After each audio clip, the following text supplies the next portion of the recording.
வெறும் ரவை பால் இந்த 2 பொருள் இருந்தால் போதும். 2026 நீங்கள் செய்ய போகிற ரொம்பவே ஸ்பெஷலான நாவில் கரையும் ஸ்வீட்டு தான். நிமிஷத்தில் செஞ்சிடலாம். டேஸ்ட் அட்டகாசமாக இருக்கும். வாங்க எப்படி செய்யுதுன்னு பார்க்கலாம்.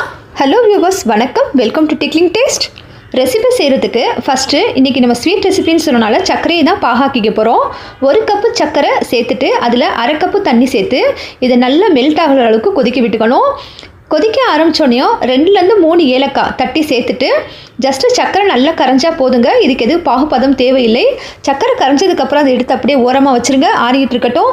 அடுத்து ஒரு வானலில் கொஞ்சம் பால் ஊற்றுறதுக்கு முன்னாடி நீர் காய்ச்சி எடுத்துக்கோங்க. பால் சேர்த்து ஸ்வீட் ரெசிபி செய்கிறனால அவசியம் முதல்ல நீர் காய்ச்சி எடுத்துக்கணும். அந்த வானலில் 2 கப்பு காய்ச்சின பால் சேர்த்துக்கணும். பால் கொதிக்கணும்னு அவசியம் இல்லை. அதுலேயே 1 கப்பு ரவையை சேர்த்து கட்டி இல்லாமல் நல்லா கிண்டி விட்டுக்கணும். ரவையை சேர்த்ததுக்கப்புறமா நல்லா ஃபுல் ஃப்ளேமில் வச்சுட்டு கிண்டி விட்டுக்கிட்டே இருந்தோம் அப்படின்னாக்கா ரவை நமக்கு நல்லா கட்டியாகி பால்லே வெந்துடும்.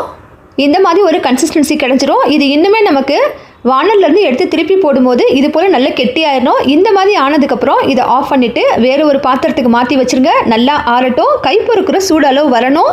கை பொறுக்கிற சூடு வந்தவுடனேயும் இதை 1 நிமிஷம் அளவுக்கு இது போல் நல்லா கொஞ்சம் ப்ரெஸ் பண்ணி விட்டுக்கோங்க. இப்போது இதை சின்ன சின்ன பீஸாக எடுத்து பாலாக நல்லா உருட்டிட்டு லைட்டாக தட்டிக்கணும். கொஞ்சம் மொத்தமாக இருந்தால் தான் இந்த ஸ்வீட் ரெசிபி பார்த்திங்கன்னா ரொம்ப டேஸ்ட்டாக இருக்கும். இந்த ஜீராலாம் இதில் உறிஞ்சிட்டு சாப்பிடவே ரொம்ப அருமையாக இருக்கும்.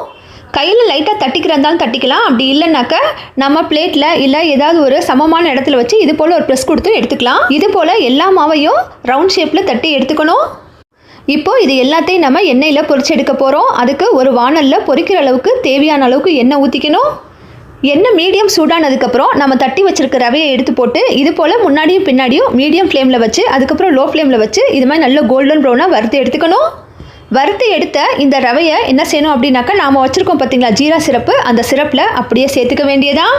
1 மணி நேரம் அளவுக்கு ஊற விடுங்க. ஊறினதுக்கப்புறம் எடுத்து சாப்பிட்டு பாருங்கள். 10 நிமிஷத்தில் எல்லா ஸ்வீட்டும் காலி ஆயிருங்க. நியூ இயர் அன்றைக்கி குழந்தைங்களுக்கும் பெரியவங்களுக்கும் வீட்டில் என்ன ஸ்வீட் செய்யலாம் அப்படின்னா எப்போது நம்ம கேசரி செய்வோம். இன்றைக்கி கொஞ்சம் வித்தியாசமாக ரவையில் இது போல் ஜஸ்ட் ஒரு 10 நிமிஷத்தில் வீட்டில் இருக்கக்கூடிய பொருட்களில் இந்த ஸ்வீட்டை செஞ்சு எல்லோரும் சாப்பிட்டு என்ஜாய் பண்ணுங்கள். பார்க்கும்போது வாழை எச்சி ஊறுதாங்க. அவசியம் செஞ்சு பாருங்கள். இந்த நியூ இயருக்கு உங்கள் வீட்டில் இனிய புத்தாண்டு நல்வாழ்த்துக்கள். Happy new year 2026.